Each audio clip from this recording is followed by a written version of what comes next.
On this episode, I'm talking to a man who I'm going to call Peter, not his real name. A man who came face to face with death, only to be saved at the last moment. Igani mimada wase mara tatu. Mada ya kwanza ilikuwa ni Wochi. Alikuwa anajaribu kushika nduzi kwa keria huko nyuma. Besti yangu aligeuka tu kama amempiga. Mimi nikaambiwa kaa mbele. Sasa nimefungwa bado pingu. Kaambiwa piga magoti. Nyuma yangu ni wanaume wanne na ni masanse. Na kila mzee ako na gun. Naenda kudedi. Sina kitu kingine nafikiria, sina mtu hata nimepigia ama ati nimeambia naenda kumado hakuna. Lakini mimi najua yenyewe naenda kudedi. Behind every crime, there is a story left untold.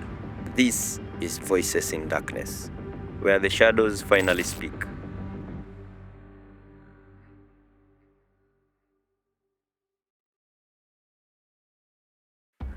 Nilianza crime, pia nikigrow nilipata mzee akiwa pedi.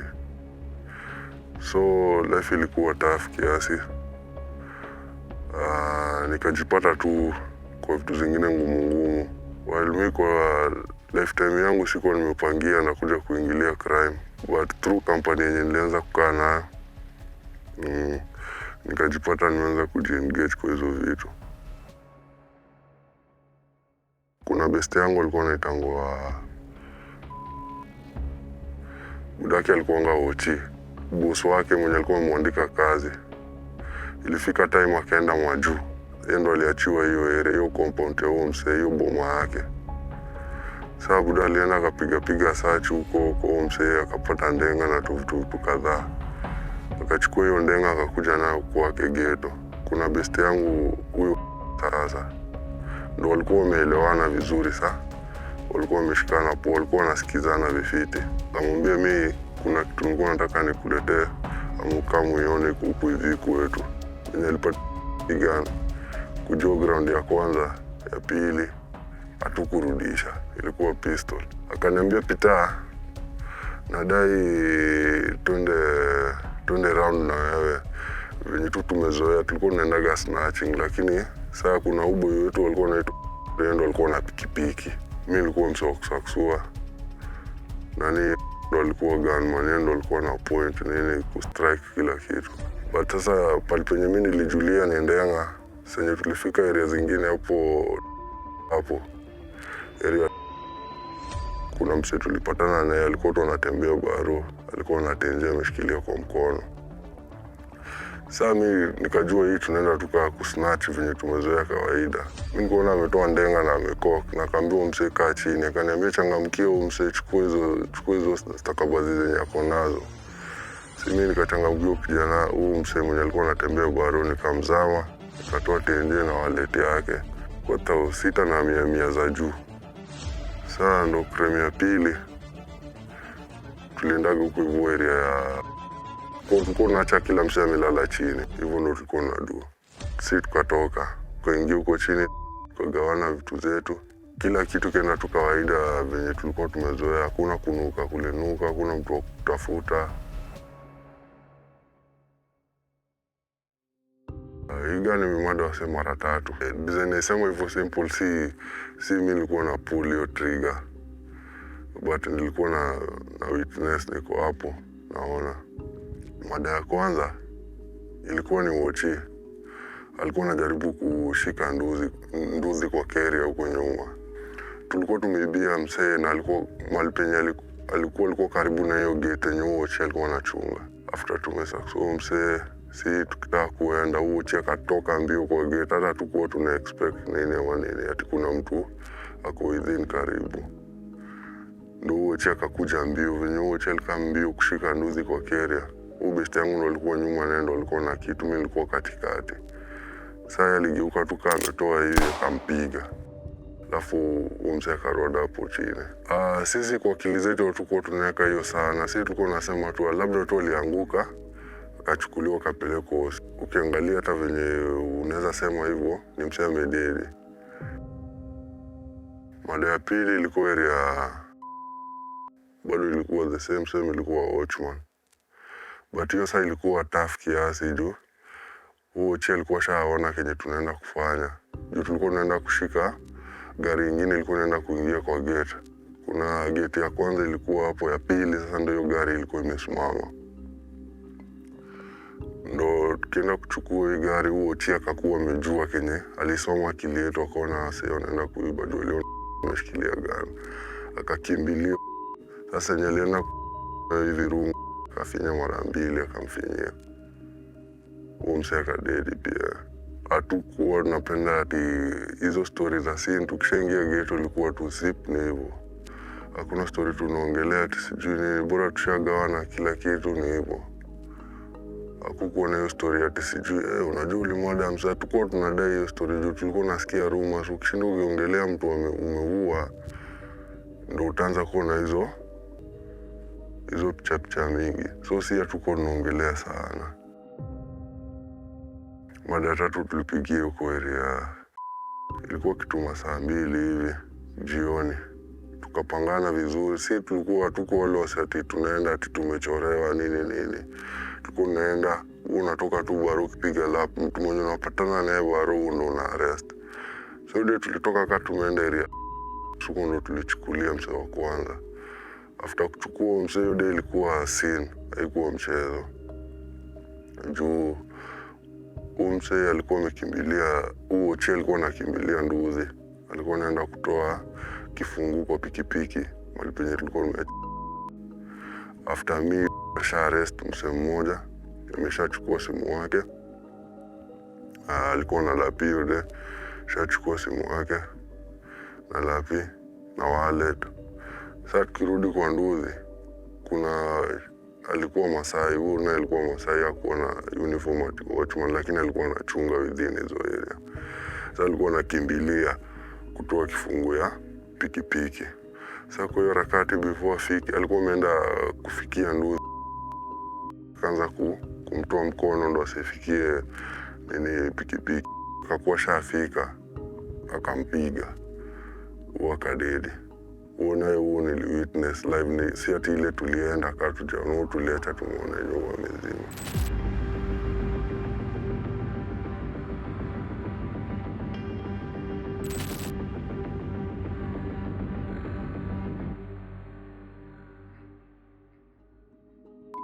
Ni msee alikuwa amekaa jela sana, alikuwa amemaliza kukaa mwaka na kitu jela. So alikuwa na hiyo connection sana. Hizi vitu zote, connection ya risasi na nini inatoka tu jela. Kuja raia, unadirectiwa enda mahali fulani utapata msee fulani. Well, hii Bruce ilikuwa ya hizi 9 ndogo. 9 namaanisha hizi risasi ndogo kabisa. 9 ndogo. Sasa hizo 9 ndogo kupata ilikuwa ngumu. Ilikuwa ngumu. Sasa alikuwa anachukua hii 9 kubwa naichonga na tupa. So zilikuwa inatoshea hivyo. Kuna madam alituchorea. Sasa kuna ubosi wake. Ubosi wake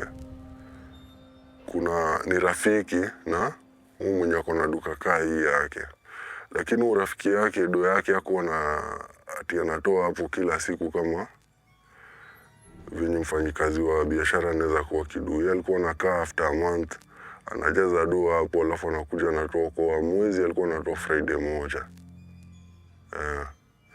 Sasa kitu hiyo do anaenda nayo kwake, alafu asubuhi yake taamka aende bankiko. Sasa ikakuwa ni aje tuchore venye tutaweza kujua huyu madamu anatoka saa ngapi, anapitia wapi, anaenda aje hadi mpaka kwake kwa keja, ile routine yake venye anaenda. Tukampota tu poa, tukaenda naye mpaka kwake, akaingia normal kwa keja. Hakuna movement yote ili happen, hakuna hata msee yote. Tuliguza hiyo barabara, tukarudi hadi ghetto. Friday ndo siku ya form, ni kesho yake. Tukapatana asubuhi, kawaida routine tu zetu. Nilikuwa na kafuraha fulani kamenitokea ndani, na hesabu mimi naenda kushika ido yote, walai siamini. Bado tena kuna hiyo uoga inakuja, nafikiria sasa, imagination imeanza kukuja. Sikuwa na imagine vitu na tukienda tupigwe. Unaona? Sasa nikakuwa na hiyo kitu inanisumbua sana. Mimi nikaona hapana, sitalazimisha. Roho yangu imekataa kabisa. Sijai feel hivyo tangu tukipiga mboka. Hata hawakuamini. Nikamwambia majamaa, mimi sioni nikienda. Tafuteni msee. ashamwelezea ubeste yake ni aje, leo tutaenda, kuna mahali tunaenda hivi na hivi, tutachukua hii na hii na hii na hii, na rada itakuwa safi, ni safi kabisa. Venye walienda mboka, walienda tu wakafuata madam kawaida venye tulikuwa tumepanga. Lakini hiyo de, madam hizi siku tumekuwa tukimfuata hii Wednesday na Thursday, hajai make stop mahali, hajai simama mahali kwa hiyo road yote. Walifika mahali akiwa kwa njia, akasimama, akaingia kwa duka kwenda kubai kitu. Sasa ikakuwa ni opportunity kubwa sana kwa hawa wasee. Badala tushinde tukienda na huko mbele, na umsa ashajisimamisha, tuchukulie hapa. Hakuwa ni hivyo. Akatoa kitu, yeye akastrike. Sasa amesha strike.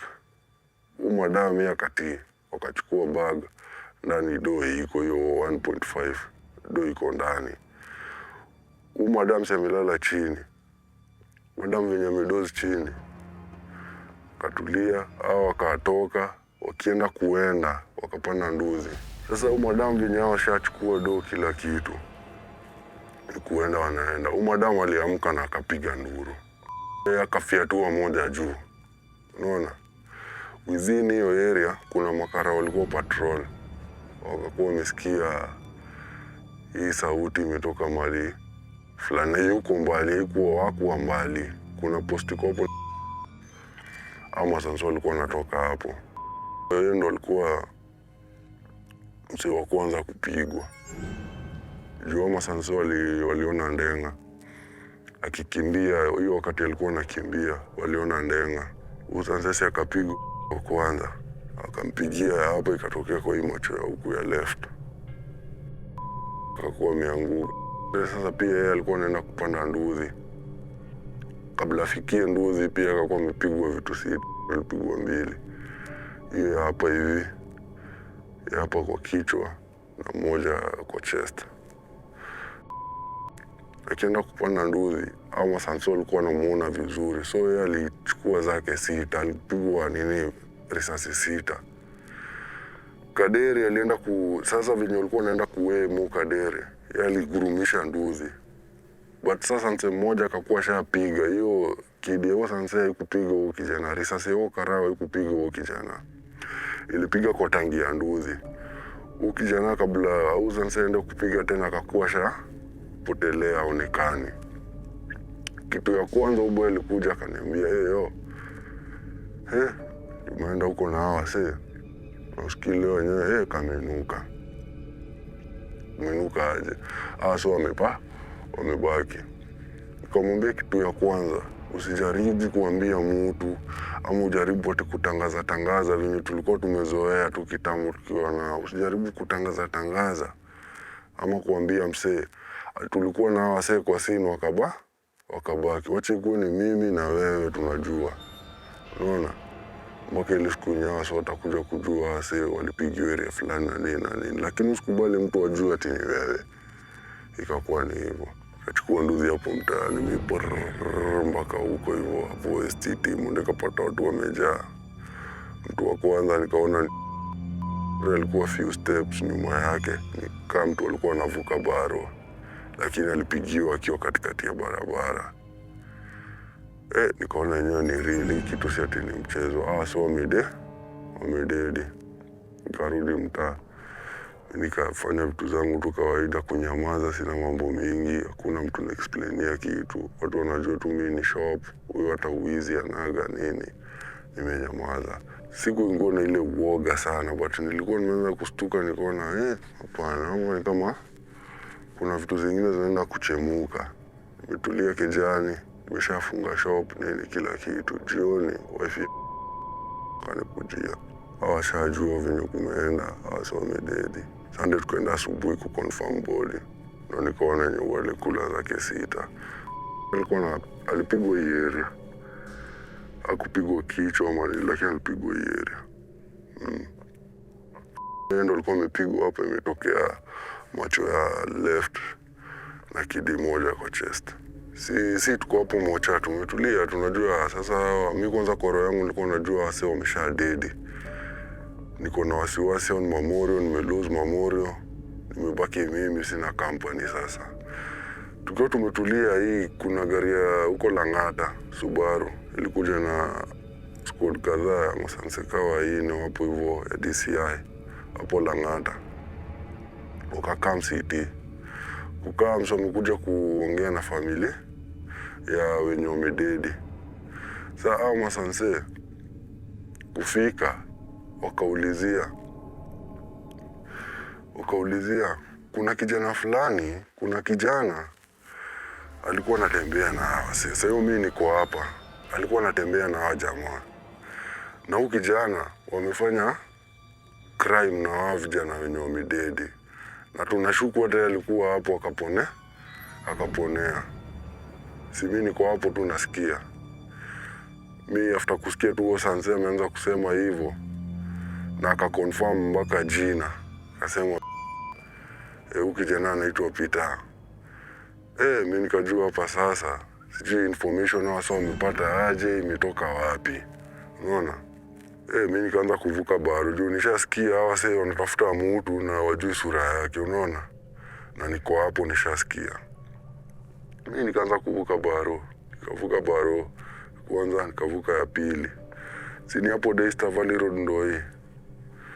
Nikigeuka hivi, venye nilitoka hivi kuna tension ilikuja. Kuna watu walikuwa wananiangalia venye naenda, kuna watu walikuwa tu shughuli zao. Katikati yao masanse venye waliona tension yangu venye ilikuwa. Mimi nikigeuka hivi nyuma kuangalia nikaona pia wao wameanza kuvuka barabara. Wakavuka baro ya kwanza. Wakaenda kuvuka baro ya pili, kuna mati ilikuwa hapo hivyo Daystar. Inabeba mpaka railways. Mimi nikadandia gari nikaingia ndani. Nikashuka gari ikaenda mpaka mwisho railways tukashukishwa. Nikajua hapa kushanuka. Niko tao najiuliza ndaenda wapi, ndadu nini, sina mali naweza enda exilo, mimi nimejipata ghetto, nimezaliwa hapo, ID yangu inasoma tu hapo. Sina morio naweza sema ati yako wawe, mamorio nilikuwa nao ndo wamededi. Nikashinda tao kitu masaa jioni nikaingia kejani. Nilikuja tu direct, hakuna siku nataka ati nionekane juu nilikuwa nishajua kwa akili. Sasa hivi venye wamededi hivi, kila mtu ashajua tabia yetu yenye tulikuwa tunaendeleza hii tabia. Kumbe huyu msee alikuwa anajifanya nakaa na hawa sasa na ni udingo tu wanafanya. Akili yangu iko mbio. Nashindwa nafanya nini? Tadu nini? Hiyo Sunday sikufungua wax. After tumeenda ku identify body nini na nini. Mtu wangu ako rada hapa ni Ngori. Yeye kwanza shaenda kwao. Kitu masaa 9 hapo asubuhi kwenda kufika saa 10. Masanse ndo hao wakakuja kwa keja. Wakalia ndo tushajua diko wako nini na nini. Wacha kujifanya nika ujui, unaona? Sasa si mimi nishachukuliwa nishapeleka. Kuna mzee alikuja kuniona. Nikatulia. Nikienda kuelekea masaa ya jioni 6, kuna masanse waini walikam wakanichukua, nikaenda kwa gari. Wakaniambia wewe ukijua si hatuna shughuli na wewe, tushajua tabia yako na hatutaki kujua kama umeumizana au hujaumizana. Kenye tunajua umekuwa ukifanya crime na umekuwa na bunduki. Wewe sasa tunaenda kumalizia. Sasa mimi kwa hiyo gari nimekaa. Wasiwasi imenishika. Nikakuja nikakuwa comfortable kabisa, hata siogopi. Nishajua sasa mimi hakuna kitu kingine na ngoja. Hapo DCI panda juu na makaburini, tukaingia kwa kabushi ndani, nikashukishwa kwa gari. Mimi nikaambiwa kaa mbele. Nikakaa, sasa hivi nimefungwa bado pingu.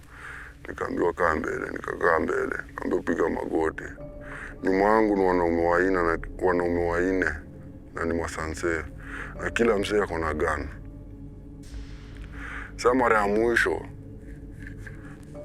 mimi nilikuwa najua hawa see ni kunimada wananimada.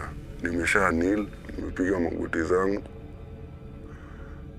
Najua hapa sasa hakuna kitu ingine. Ni mimi ni dedi. Naongoja na sisikii kitu kiendelea. Usanse wa kwanza nikasikia hawa see wasikizani nyuma, wanaongeleshana hapo. Nikawa kubishana fulani, lakini sisikii vizuri ama sielewi vizuri ni nini unabishania juu wanaongea wakiwa karibu. Sanse alikuja kama amenishika. amenigrab, sasa nimenil. Nikashindwa kwani rada ni gani. Nikasikia ameanza kuambia tusipige huyu mtu, msipige huyu jamaa, wachaneni na huyu kijana. Anaweza pata nafasi nyingine ama anaweza fanya kitu kingine. Usikii, sikuamini. Wase watatu wako na gun, mmoja kwa pia yeye mwenye ananitetea kwa na gun na ni mwenzao. Na amenishikilia, amenikumbatia. Ile design unaweza sema yenyewe mimi nikaa mimi ni wao ama nikaa kuna kitu nimempatia. Wakabishana. Huyu bado amenikatalia. Huyu mwingine anajaribu, kuna mmoja alikuwa anajaribu kumtoanisha anisukume. Lakini huyu sasa amenikatalia, niko chini. Amenikatalia kabisa. Dakika ya mwisho wakalia, weka hii mtu kwa gari turudishe station. Wakaniweka ndani kwa gari. Mimi nikarudishwa stage. Niko ndani kwa cell, hiyo ilikuwa Monday. Nikakaa Tuesday, Wednesday, Thursday. Mimi nilikuja tu nikaitwa na majina. Nikajua nikaa labda kuna msee amekuja kuniona. Ule sanse mwenye alinishikilia na akanikatalia, yeye ndo alikuja. Ananiambia kuja, akafungua cell. Mimi nikatoka nje. Akaniambia acha nisikudanganye. Tumia hii kama nafasi na ikuwe funzo kwako. Na zile tabia zote zenye umekuwa ukifanya na marafiki zako. Mzee yani nikaa tuseme alikuwa tu yani na roho fulani yani ni kama malaika kwangu, naweza muita kama malaika kwangu. Akaniambia mimi nataka kuachilia. Nataka kuachilia na urudi mtaani. Na usitarajie utarudi mtaani uende kuendeleza uwizi juu wenzako washakufa. Mimi nisharudi mtaa. Kwa kijiji kila mtu ashajua story. Kuna mtu wajui, unapita hivi watu wanakuangalia na ile design ya kuogopa. Unapita hivi kila mtu anakusalimia, mtu anakusalimia lakini anakuogopa. Mimi after hapo, hiyo time yote, after kudedi, hizo mada zote nimewitness, hizo mada 3 nimewitness. Tangu robari ya kwanza nilikuwa nakaa hivi najifikiria, naona yenyewe kama ni kitu ya maana nilikuwa nishapata, sijui ni nini nilikuwa naongojea. Na kama nimepata hii chance, mzee ameniachilia niko home. Sioni venye naweza rudi hapo hivyo tena. Apart from Karao, hakuna mzee yote shanikataza kuhusu dingo. Hakuna, hata budangu mzazi hajanikataza. Hata tangu ajue, sijaipata mzee alinisaidia kaa huyo kwa life yangu. Hakunisaidia na pesa, hakunisaidia na maji ati nikakunywa ama chakula nikakula. Alinisaidia na uhai, alinirudishia uhai yangu. Kitu ilikuwa ishachukuliwa hivi na kanionyesha yenyewe kuna hope. So mimi nikapatana naye, naweza mshukuru tu sana na kenye naweza kuwa nayo. Uko na nafasi ya kuacha uwizi ama kurom na brungo ama kusnatch simu, kitu yoyote tu haramu unaona gava inakataa. Inatumikia mauru mingi. Kama uko na chance unaweza acha. Wewe acha tu. Usifike hiyo level unataka i-extend. Ati unaona huwa amededi. Kama mimi niliona amededi na nikaenda nikakonfirm amededi. Na ningekuwa na hiyo umauru ya kurudia tena. Sasa pia mimi ningekuwa nishadedi. So mahali popote kuna hao mafisi wenye wamekaa mahali daily ni kutokea kuenda kuromrom. Weka unaweza acha, wachana tu nayo. Hakuna mahali itakulipa. Sasa utaishi na maisha ngumu yenye hujaiona. Na hiyo ndo hata una chai unaitumia siku 2, 3, 4 imeshaisha. Haipei. Hakuna kitu inapei, hakuna kitu inasaidia kabisa. That brings us to the end of this episode, Voices in Darkness. But the shadows still speak. In the